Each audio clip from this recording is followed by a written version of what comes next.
오늘은 제4계명을 공부할 차례입니다. 이 4계명은 하나님께 대한 사람의 본분에 해당합니다. 이 본분이라는 말은 원래 소위로 문답이 영어로 작성되어 있는데 의무라고 흔히 번역되는 영어 단어를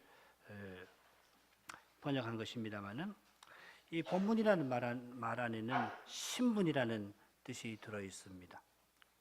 사람이 저마다 가지는 본디의 신분 혹은 마땅히 지켜야 할 신분이라 하는 뜻입니다. 우리가 하나님을 향하여 어떤 의무를 진다 하는 말은 하나님을 향하여서 어떤 신분에 있음을 가리키는 것입니다. 하나님은 명령하시는 분이고 우리는 그 명령을 받드는 자들입니다. 명령하시는 하나님은 말씀하시는 분이시고 우리는 겸손히 그 말씀을 듣는 자들입니다. 겸손이라고 하는 표현은 하나님의 명령을 받드는 태도를 가리키고 하나님 말씀을 듣는 태도를 가리키는데 이 태도에서 중요한 것은 우리가 그분의 말씀, 그분의 명령에 의하여 기꺼이 바뀌려고 하는 것입니다. 하나님의 명령을 받들려고 우리의 모든 것이라도 버리는 것을 가리킵니다. 하나님 앞에서 이것만은 안 되겠습니다 하는 것이 있다고 한다면 그것은 우리의 본분에 어긋나는 것입니다. 우리의 생명이라도 기꺼이 버리려고 하는 그런 태도로만 하나님의 명령을 제대로 받들 수가 있습니다. 그런데 이 점과 관련해서 우리가 한두 가지 기억해야 할 점이 있는데 첫째로 하나님은 우리의 참된 유익을 위해서 명령하신다는 사실입니다. 우리는 명령이라는 말만 들으면 금방 속박이나 예속, 감옥, 쇠사슬 이런 것을 떠올립니다마는 하나님의 계명은 우리에게 자유입니다. 혹은 자유의 조건이라고 이야기해도 좋습니다. 하나님의 계명을 떠나서 사람의 참된 자유는 불가능합니다. 하나님만 계명 위에 계십니다. 하나님이 내리시는 그 계명이 우리에게 울타리입니다. 이 울타리는 죄수를 가두는 감옥의 창살이 아니고 사랑하는 자녀의 안전과 참된 자유를 위한 보호벽입니다. 계명대로 행하십시오. 그러면은 참된 자유를 맛볼 수가 있을 겁니다. 계명을 떠나버리면은 결국 탐욕의 감옥에 갇힙니다. 정욕의 종이 됩니다. 그 결과가 무엇인지 하나님 말씀은 이렇게 경언합니다. 죄의 삭은 사망이라 하였습니다. 여기 사망은 그저 죄를 지은 결과가라는 말이 아니라 죄를 주인으로 섬겨서 얻는 대가라 하는 뜻입니다. 그래서 삭시라고 그러죠. 종이 주인을 위해서 일한 세경이라 하는 표현을 썼습니다. 우리가 평생 죄에게 종노릇 하고서 주인인 죄에게서 얻는 결과가 무엇인가 하면은 영원한 사망이라 하는 말씀입니다.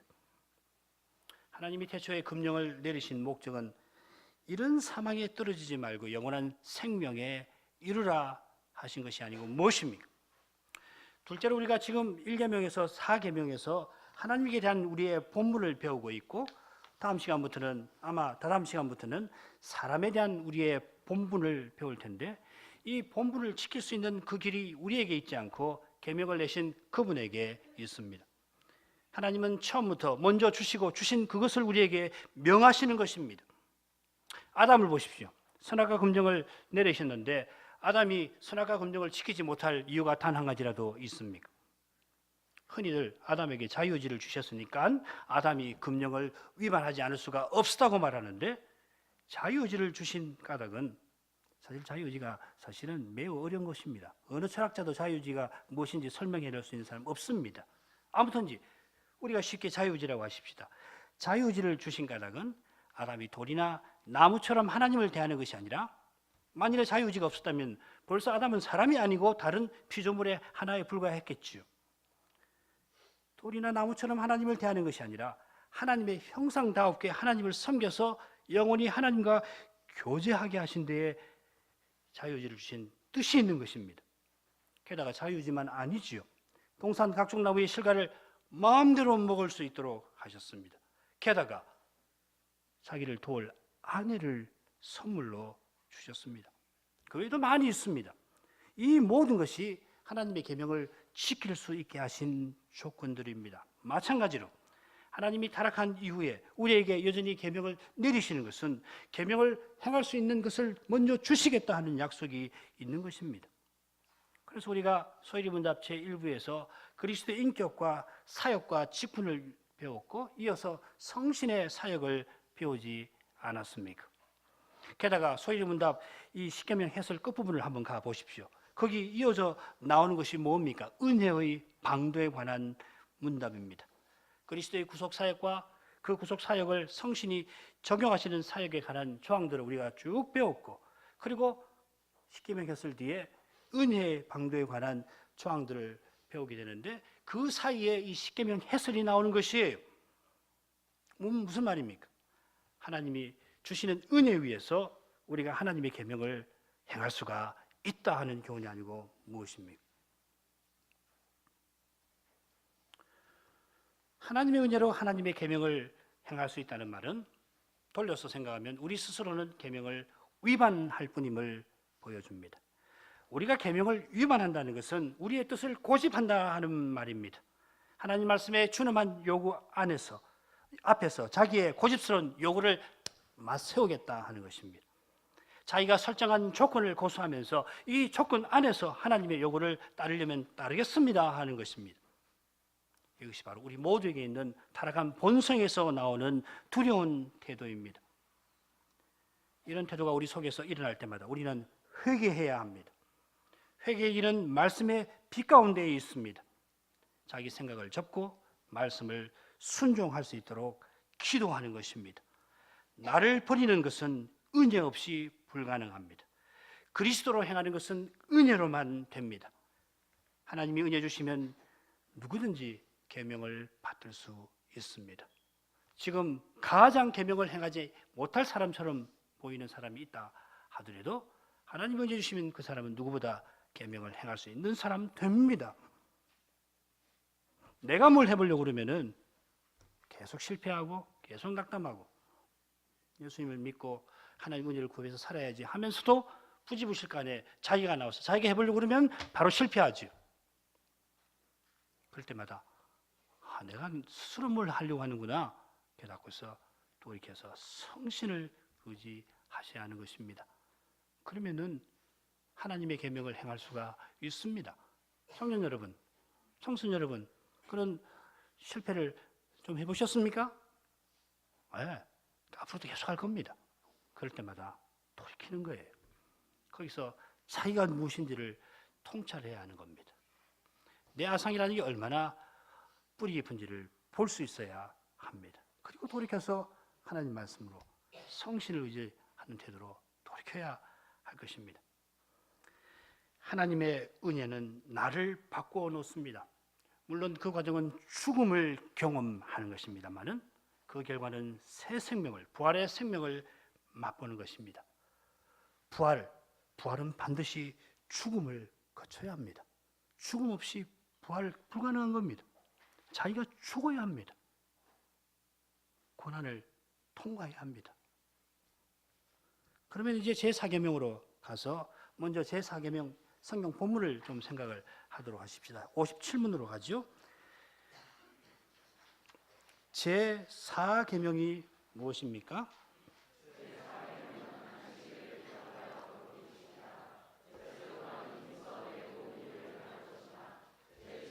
너의 하나님 여호와의 안식일인즉 너나 내 아들이나 내 딸이나 내 남종이나 내 여종이나 내 육축이나 내 문 안에 유하는 개이라도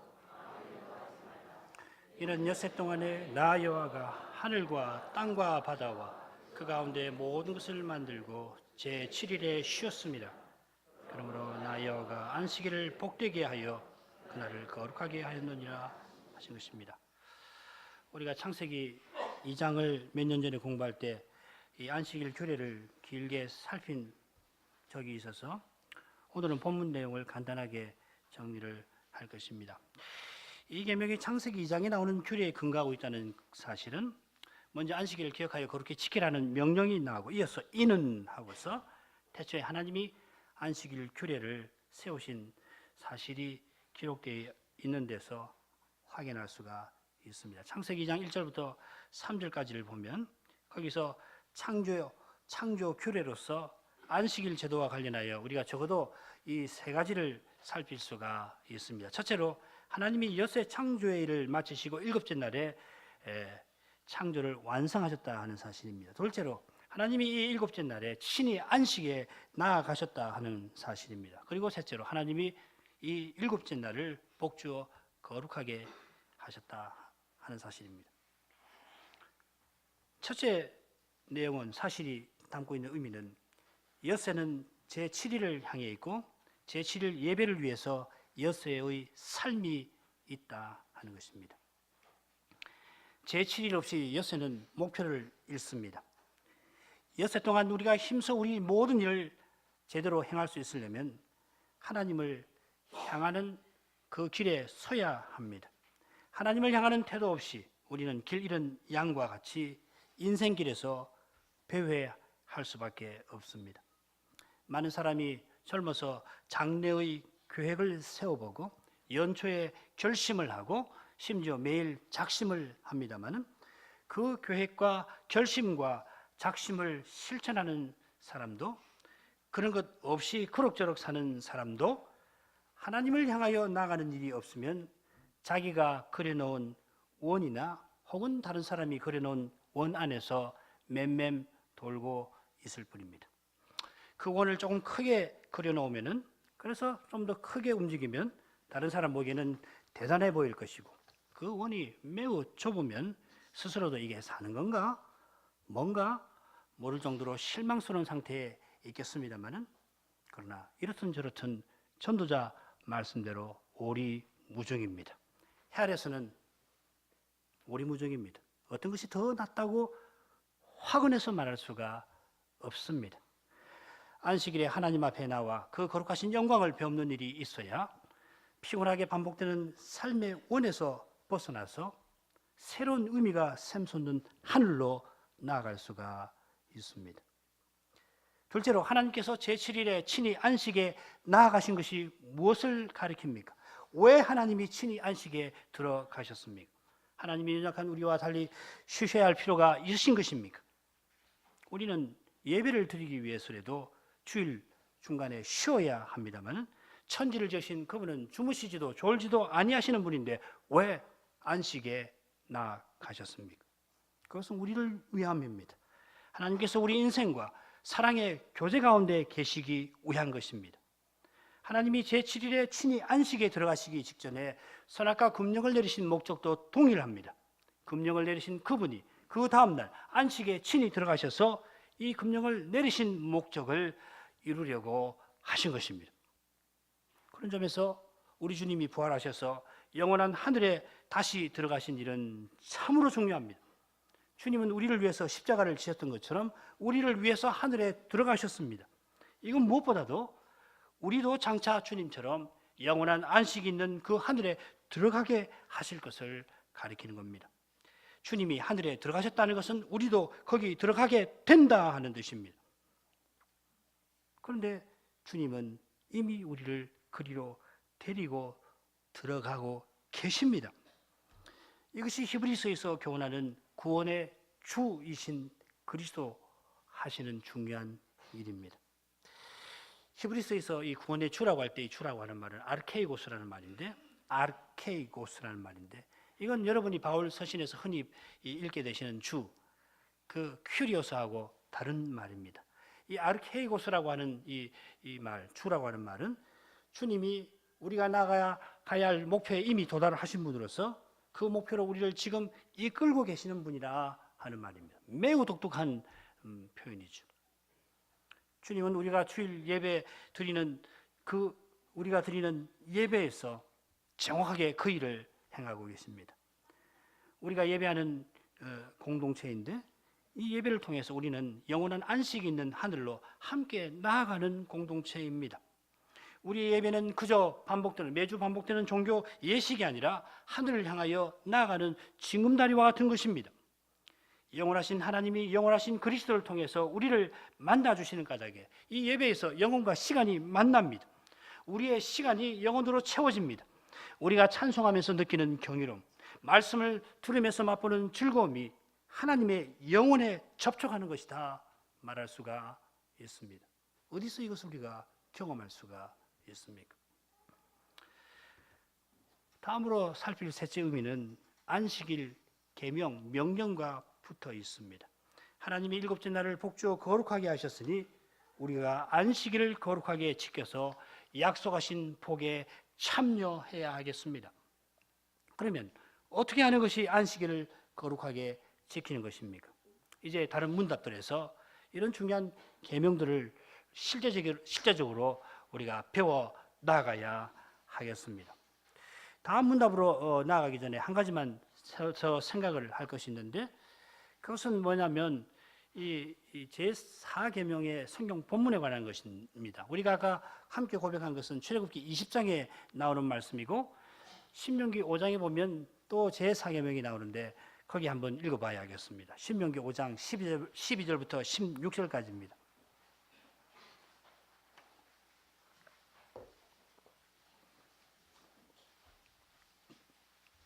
12절부터 읽습니다. 여호와 너의 하나님이 내게 명한 대로 안식일을 지켜 거룩하게 하라. 여세 동안은 힘써 내 모든 일을 행할 것이나 제7일은 너의 하나님 여호와의 안식일인즉 너나 내 아들이나 내 딸이나 내 남종이나 내 여종이나 내 소나 내 낙이나 내 모든 육축이나 내 문 안에 여하는 객이라도 아무 일도 하지 말고 내 남종이나 내 여종으로 너같이 안식하게 할지니라. 너는 기억하라. 네가 애굽 땅에서 종이 되었더니 너희 하나님 여호와가 강한 손과 편팔로 너를 거기서 인도하여 내었나니 그러므로 너희 하나님 여호와가 너를 명하여 안식일을 지키라 하느니라. 20장은 출애굽기 20장은 안식일을 기억하고 거룩하게 지키라 명령하는데, 우선 신명기 5장 12절에는 기억하라는 말은 빠져 있고 거룩하게 하라고만 되어 있고, 대신 기억하라고 하는 명령은 15절에 나옵니다. 애굽에서 구출하신 것을 기억하라.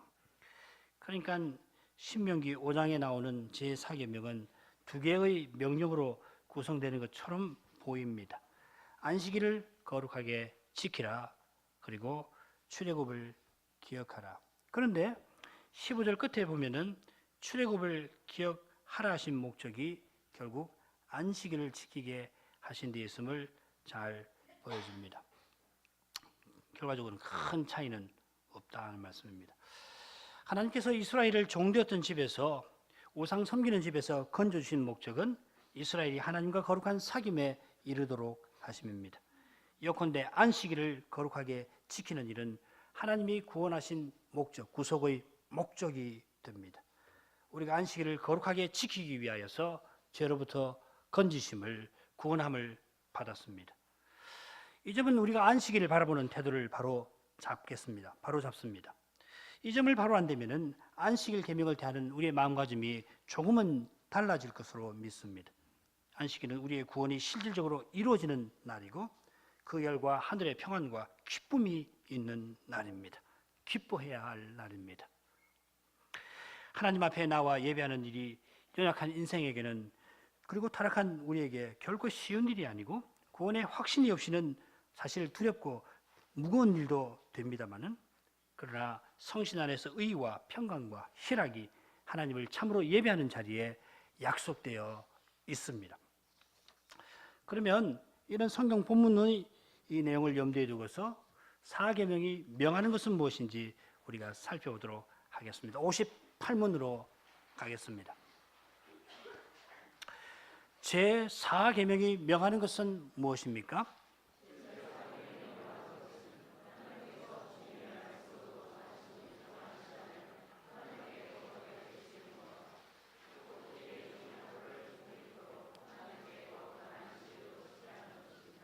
58문에서 두 가지 주제를 생각하겠습니다. 첫째로 안식일은 하나님께서 하나님의 말씀으로 정하신 날, 요컨대 거룩한 날입니다.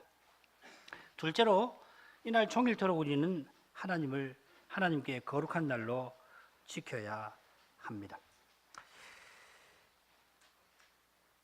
우리가 59문에서 하나님이 정하신 안식일이 언제인가 하는 문제를 곧 다루게 될 것이므로 여기서는 안식일이 하나님이 정하신 특별한 날이라고 하는 점을 주로 생각하겠습니다. 제4계명에서 여호와께서 안식일을 지키라 하시고는 제7일은 너희 하나님 여호와의 안식일이라 하셨습니다. 안식일은 하나님의 소유입니다. 특별한 소유입니다. 모든 날이 하나님의 것입니다마는 하나님이 이 안식일은 특별히 자기의 것으로 삼으셨습니다. 주님께서 마가복음에 사람이 안식일을 위해서 있는 것이 아니고 안식일이 사람을 위하여 있는 것이다 말씀하셨습니다마는 안식일이 사람을 위하여 있게 되기 위해서는 안식일이 사람을 위한 날이 되는 것은 하나님이 그 안식일을 하나님의 특별한 날로 삼으신 사실에 있습니다. 사람이 안식일을 하나님의 안식일로 바로 알고 그날 하나님께 거룩하게 지키면은 안식일은 실로 인생에게 복된 날이 될 것입니다. 여호와 하나님은 이 안식일을 하나님의 언약으로 이스라엘에게 베푸셨습니다. 오늘 읽은 말씀 출애굽기 31장 16절 17절을 인용하겠습니다. 이같이 이스라엘 자손이 안식일을 지켜서 그것으로 대대로 영원한 언약을 삼을 것이니 이는 나와 이스라엘 자손 사이에 영원한 표징이며 나 여호와가 여섯 동안에 천지를 창조하고 제7일에 쉬어 평안하였음이니라 하라. 안식일을 영원한 언약 혹은 영원한 표징이라고 부르는데 사실 같습니다. 그 의미가 무엇인가? 문맥을 보면 조금 더 우리가 확인할 수 있는 내용이 나옵니다. 13절을 보면은 안식일은 나의 안식일 그리고 나와 너희 사이의 표징이다 하는 말씀이 나오고 그 목적이 언급이 되어 있습니다. 14절은 안식일은 너희에게 거룩하니 그날을 더럽히는 자는 죽을 것이다. 15절은 안식일은 내게 거룩하니 일하는 자는 죽일지니라. 14절에 너희에게 거룩하다 할 때 성일이니 이렇게 번역이 되었을 겁니다. 너희에게 성일이니 했는데 같은 말입니다. 너희에게 거룩한 날이니 거룩하니. 그리고 다시 16, 17절에 오면은 13절과 비슷한 주제가 나옵니다. 안식일은 영원한 언약이고 나와 이스라엘 사이에 영원한 표징이다 하십니다.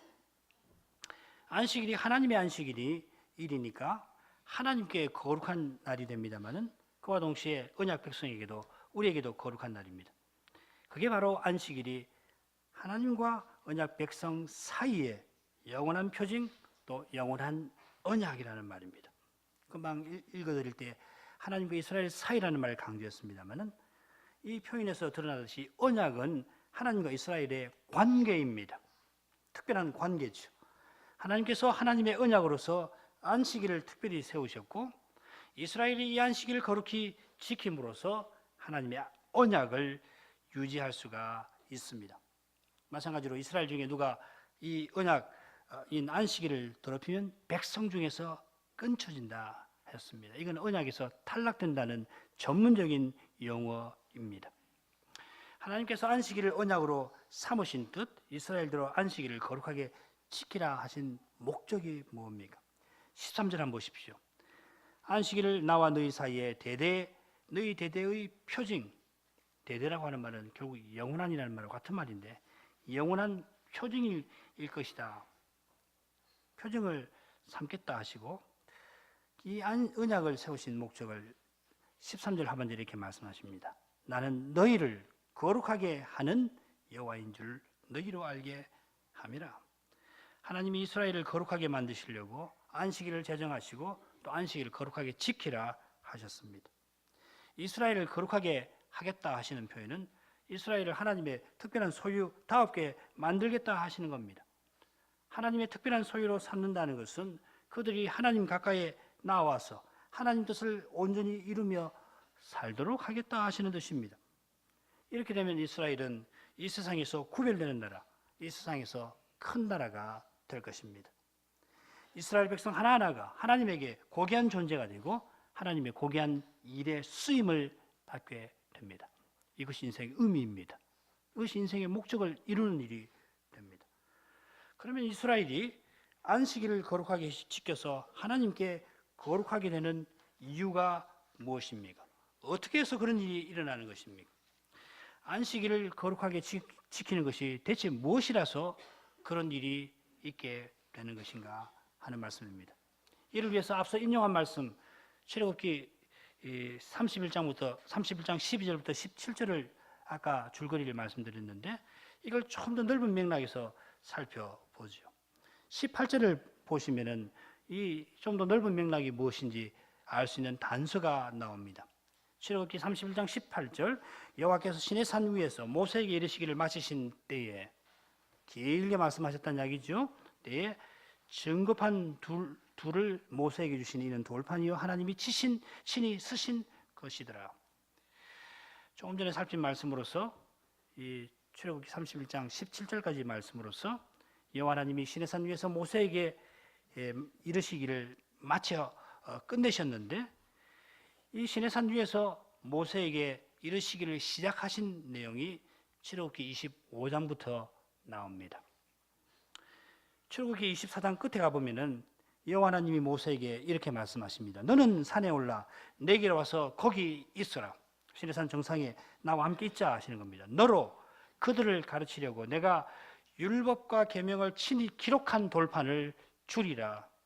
23절에 그렇게 말씀을 하셨는데 그 말씀을 듣고 모세가 시내산 위에 올라가니까 출애굽기 25장부터 여호와께서 모세에게 긴 말씀을 이제 시작하게 되십니다. 40일 동안 길고 긴 말씀을 하십니다. 그게 25장부터 31장 17절까지가 됩니다. 출애굽기 24장 끝에 돌판 받으러 시내산 올라오라고 하시고 31장 끝에 돌판을 주셨다고 기록되어 있는데 그러면 그 중간에 길게 기록된 말씀은 무엇에 관한 것입니까? 여러분 다 알고 계시죠? 그렇습니다. 여호와께서 시내산에서 모세에게 하신 말씀은 성막과 제상 규례에 관한 것입니다. 돌기를 주셨다는 것은 이스라엘과 언약을 체결하신 것을 공식화하시는 겁니다. 이제 언약은 체결되었다 하시는 겁니다. 그 돌비를 주시기 전에 40일 동안 여호와는 모세에게 특별히 성막의 규례를 세워 주십니다. 40일 동안 하늘을 열어서 하나님 계시는 그 하늘을 열어 보여서 하늘의 식양을 보도록 해서 그리고 말씀도 하시고 식양도 보여주시고 그래서 모세가 성막 규례를 받게 되는 것입니다. 성막의 규례를 세우셨다는 것은 시내산에 임재하신 여호와께서 이제 성막에 계셔서 거기서 자기 백성을 만나 주시는 것을 가리킵니다. 그래서 성막을 회막이라고 부릅니다. 여러분 25장부터 쭉 읽으시면 26장 어디서부터 이 성막이라고 하지 않고 회막이라는 말이 줄곧 나올 것입니다. 그런 점에서 성막의 규례를 내려주시는 그 말씀이 안식일 규례에 관한 말씀으로 끝나는 것은 매우 중요합니다. 여호와께서 성막에서 이스라엘을 만나 주시는데 특별히 안식일에서 만나 주시는 것입니다. 마찬가지로 이제 성막 식양을 내려주시고 성막을 짓기 시작하는 이야기가 출애굽기 35장부터 나오는데 거기 무슨 말씀부터 시작됩니까? 안식일 규례부터 하나님이 먼저 내리시고 그 다음에 모세가 안식일 규례에 관한 말씀이 나오고 안식일에 관한 내용이 나오고 그 다음에 모세가 하나씩 지어나가는 내용이 나오지 않습니까? 그래 우리가 레위기 23장에 기록된 절기 규례를 보면 안식일 자체가 절기일 뿐만 아니라 다른 모든 절기가 이 안식일의 패턴을 따르고 있다는 것을 알 수가 있습니다. 이스라엘의 절기는 유월절로 시작해서 장막절에 끝나는데 유월절이 성력으로 제1월에 시작되고 1월 14일이죠. 그리고 장막절이 제7월 일곱째 달 15일에 시작됩니다. 그처럼 이 장막절로부터 다시 일곱째 날을 세면 정확하게 유월절이 시작됩니다. 이스라엘의 1년이 안식일 패턴을 따라 이루어집니다. 뿐만 아닙니다. 이스라엘 백성의 평생도 이 안식일 패턴을 따라서 7년이 되면 안식년이 되고 안식년이 7번 되면 그 다음 해가 희년이 됩니다. 이런 안식일의 패턴으로 이스라엘의 개인과 국가의 삶이 전개되는 것인데 그 말이 뭡니까? 이스라엘 백성의 삶이 절기마다 이 성막에 모여서 함께 제사 지내는 일을 중심으로 이루어지도록 되어 있다 하는 말씀입니다. 안식일을 거룩하게 지키라는 말씀은 무엇보다 그날 하루 종일 안식일이든지 이스라엘 같으면 성일도 있습니다. 안식일 아닌 날도 성일이면은 예를 들면은 장막절 같은 경우는 첫날 성일인데 그날 모여가지고서 종일 예배드리는 일을 중심으로 이날은 하나님을 하루 종일 가까이 하라는 것입니다. 그저 아침 저녁으로 공예배를 드리고 그 사이에 홀로 기도를 하는 것만 아니라 공예배든지 개인 기도를 통해서 우리의 삶과 우리의 마음이 하나님이 먼저 나아가신 안식을 향하여 나아가는 것이 중요합니다. 다른 날에도 우리가 영원한 하나님 나라를 향하여 전진해야 하는 것입니다만 그러려면 안식일에 영원하신 하나님을 우리가 가까이 해야 합니다. 단적으로 말씀드려서 안식일은 하나님을 가까이 하도록 주어진 특별한 날입니다. 그래서 다른 날에는 얼마든지 허용되는 선한 일이라도 안식일에는 쉬고서 하나님을 가까이 하는 가장 선한 일, 가장 본연의 일을 우리가 힘써서 행하는 것입니다. 하나님을 가까이 하는 그 일이 참된 의미에서 안식입니다. 우리가 하나님의 거룩하신 영광을 배우는 바로 그 순간에 비로소 인생의 연약함으로 우리가 피할래야 피할 수 없는 염려와 근심에서 놓일 수 있지 않습니까? 여전히 교회에 문제들이 있고 가정에 어려운 현실들이 있고 각각 이런저런 걱정거리를 안고 삽니다마는 그러나 만왕의 왕이신 하나님이 우리의 아버지로서 우리를 만나주셔서 내가 너희를 사랑한다 깨닫게 해주실 때 우리의 마음이 비로소 이 세상 염려에서 어려운 현실의 그 고단함에서 벗어나서 하늘의 평안과 기쁨을 누릴 수가 있는 것입니다.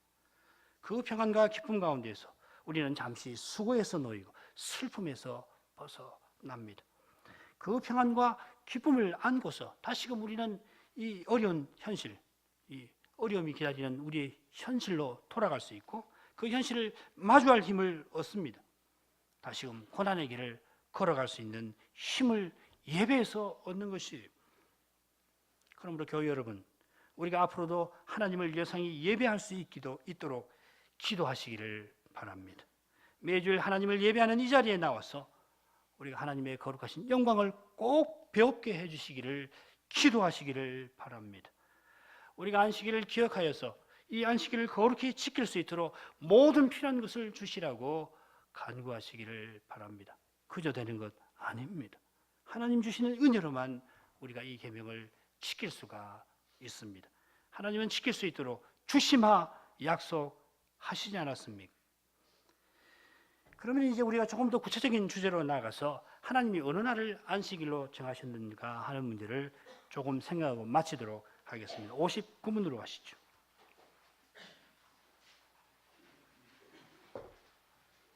하나님께서 이래 중 어느 날을 매주의 안식일로 정하셨습니까?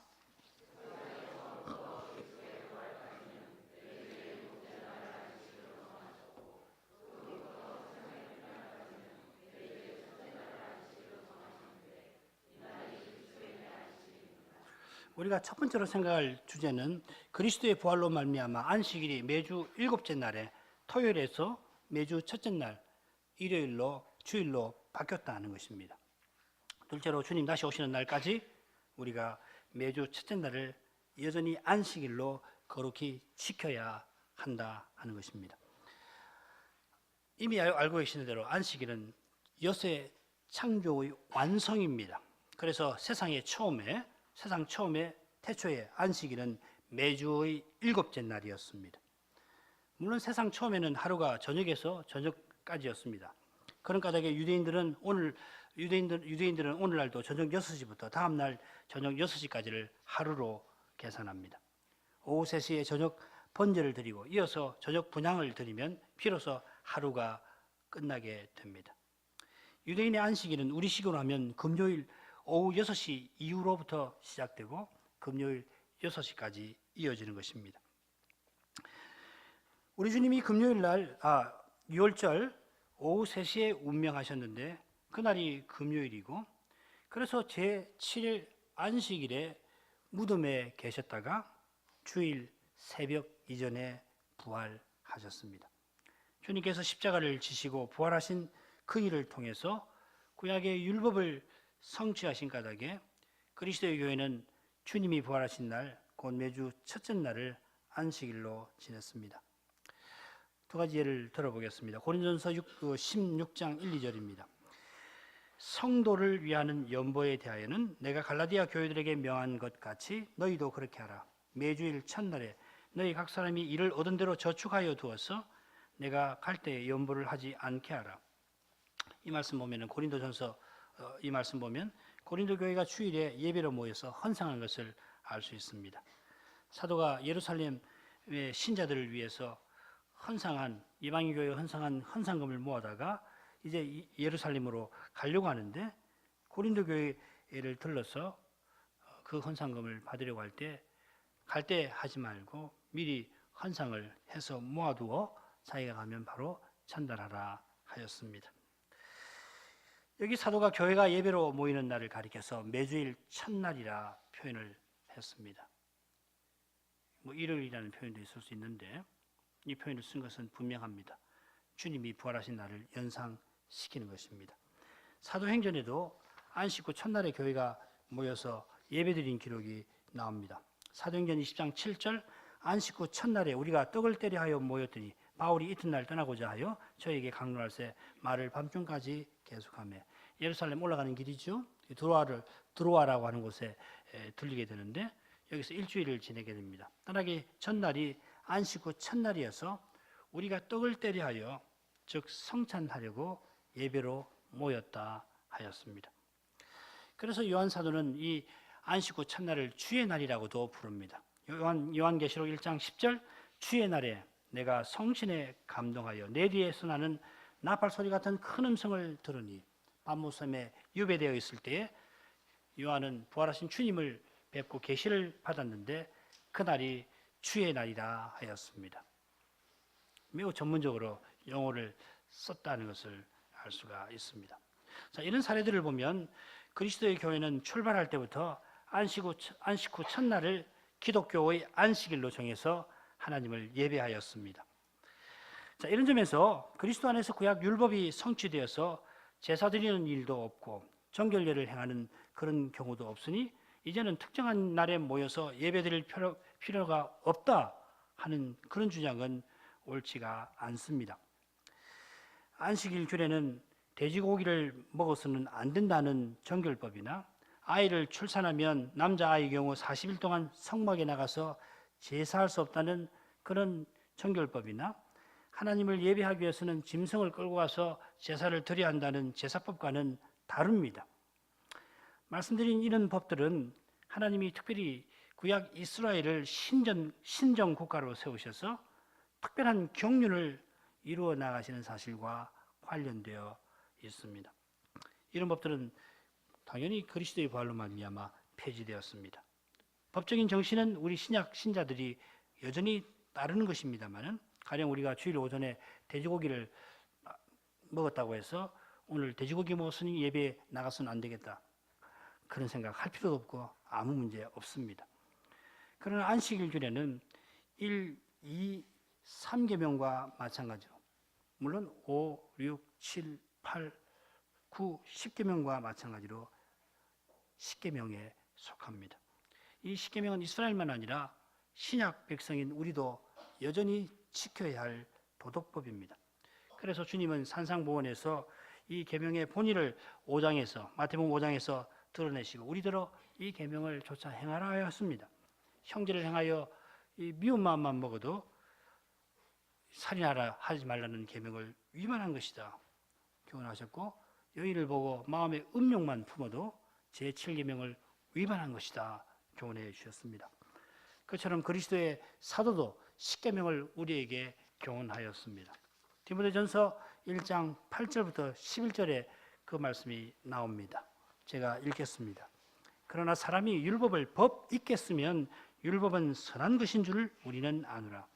알 것은 이것이니 법은 옳은 사람을 위하여 세운 것이 아니요 오직 불법한 자와 복종치 아니하는 자며 경건치 아니한 자며 죄인이며 거룩하지 아니한 자며 망령된 자며 아비를 치는 자와 어미를 치는 자며 살인하는 자며 음행하는 자며 남색하는 자며 사람을 탈취하는 자며 거짓말하는 자며 거짓 맹세하는 자와 기타 바른 교훈을 거스르는 자를 위함이니 이 교훈은 내게 맡기신 바 복되신 하나님의 영광의 복음을 조침이니라. 9절 10절 보시면 여기 정확하게 10계명이 열거되어 있다는 것을 확인할 수 있습니다. 1계명부터 4계명은 조금 구분하기 어려운데 대체로 1계명부터 4계명도 포함이 되어 있고 그 다음부터 5계명부터는 뭐 거의 똑같습니다. 사도는 거짓 선생들이 율법을 잘 알고 있는 것처럼 구약 성경을 잘 알고 특별히 율법을 잘 아는 것처럼 가르치긴 하지만은 율법의 정신을 따르지 아니하는 까닭에 너희들이 자랑하는 그 율법은 불법을 행하는 너희들 같은 사람을 바로잡기 위함이라 그렇게 가르치고 있습니다.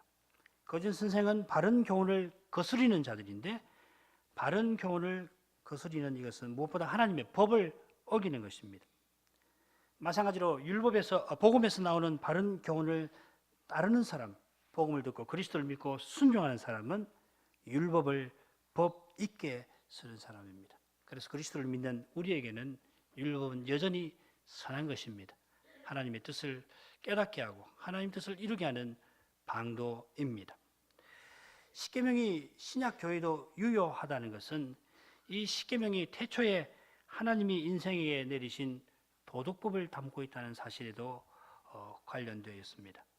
태초에 하나님이 내신 도덕법 안에 안식일을 거룩하게 지키라 하는 말씀이 들어 있습니다. 하나님은 인생이 하나님을 예배하며 살라고 처음부터 명령하신 겁니다. 마찬가지로 태초에 하나님이 신성한 혼인 규례를 세우셔서 이 규례를 조차 사람이 아름다운 관계를 맺고 하나님이 주신 사명을 행하도록 하셨습니다. 그런 까닭에 그리스도가 오신 이후에도 인생은 이 창조 규례인 혼인 규례를 좇아서 인간관계를 맺는 것입니다. 장차는 시집가거나 장가가는 일이 없습니다만은 이 첫 창조 질서가 유지되는 동안에 해가 떠서 해가 지는 일이 반복되는 그 기간 동안에 제7계명은 모든 사람이 지켜야 할 법입니다. 마찬가지로 제4계명 안식일 규례도 이 세상이 존속되는 동안에는 계속 지켜져야 합니다. 장차는 모든 날이 안식일과 같아지겠습니다만은 지금은 여세 일하고 제7일에 안식하면서 특별히 하나님을 예배해야 할 것입니다. 말씀드린 대로 신약교회가 안식 후 첫날을 기독교 안식일로 정한 것은 주님이 그날 부활하신 까닭입니다. 그리스도의 부활로 말미암아 인류의 역사는 새로운 방향으로 나아가고 있습니다. 그리스도의 부활로 말미암아 사람이 달라지고 역사가 달라지고 세상이 바뀌고 있습니다. 태초에 세상을 지으신 하나님께서 친히 사람이 되셔서 이 세상을 지으신 본의를 친히 성취하고 계시는 것입니다. 그러므로 신약교회가 그리스도가 부활하신 이 날을 안식일로 삼은 것은 자연스러운 일이기도 합니다. 신약교회가 주일에 대제사장 예수 그리스도와 연합해서 하늘의 시온으로 나아갈 때 시간과 영혼이 여기서 교차되고 피조물인 인생, 실로 덧없이 살아가는 우리 인생이 영원하신 하나님을 여기서 배웠고 우리 사는 이 낮고 비천한 땅과 하나님 계시는 높고 높은 하늘이 이 예배에서 만납니다. 우리가 성신의 가마에 이끌려서 하나님의 영원한 영광을 배울 때에 이 역사가 인간의 역사가 제기를 찾고 그 목표로 뚜벅뚜벅 걸어 나아갑니다. 참된 믿음으로 우리가 하나님을 찬송할 때 인생의 의미와 보람을 거기서 맛봅니다. 하나님이 우리의 찬송을 받으시고 거룩한 영광을 비춰주실 때 우리는 거기서 내가 누구인지를 알고 인생을 어떻게 살아야 할지를 확신하게 되는 것입니다. 교회 여러분, 그렇다면 우리가 주일을 얼마나 고귀하게 여겨야 하겠습니까? 주일날 이 예배에 나와서 하나님의 영광을 배웠기를 얼마나 바라야 하겠습니까? 하나님은 우리의 이런 소원을 얼마나 기뻐하시겠습니까? 부활하신 주님이 우리 가운데서 바로 이 일을 이루려고 이제도 힘쓰고 계시지 않습니까? 우리가 바른 예배를 드리려고 하는 이 소원을 품고서 하나님께 은혜를 구한다면은 우리 하나님 우리의 기도를 외면하지 아니하시고 틀림없이 우리를 계속 예배의 기쁨으로 이끌어 주실 것입니다. 이 예배를 위해서 우리가 교회로 존재하고 있습니다. 기도하십시다. 거룩하신 아버지, 주일에 하나님 앞에 나와 예배하게 해주시는 이 일이 하나님의 큰 계획과 거룩한 사랑과 또한 넘치는 은혜와 역사로 말미암은 것임을 깨닫게 하셔서 감사를 드립니다. 예배하는 여기서 인생다웠게 살아가는 그 길을 발견하게 되오니 과연 하나님께서 거룩한 영광을 비추실 때에 거기서 우리는 자신이 누군지를 깨닫게 되고 우리 주 예수 그리스도를 더욱 의지하게 되옵나이다. 자비로우신 아버지, 저희가 이제도 간절히 구하오니 저희와 저희 자녀들이 이곳에서 하나님을 늘 예배할 수 있도록 하여 주옵소서. 예수님 이름으로 기도하옵나이다. 아멘.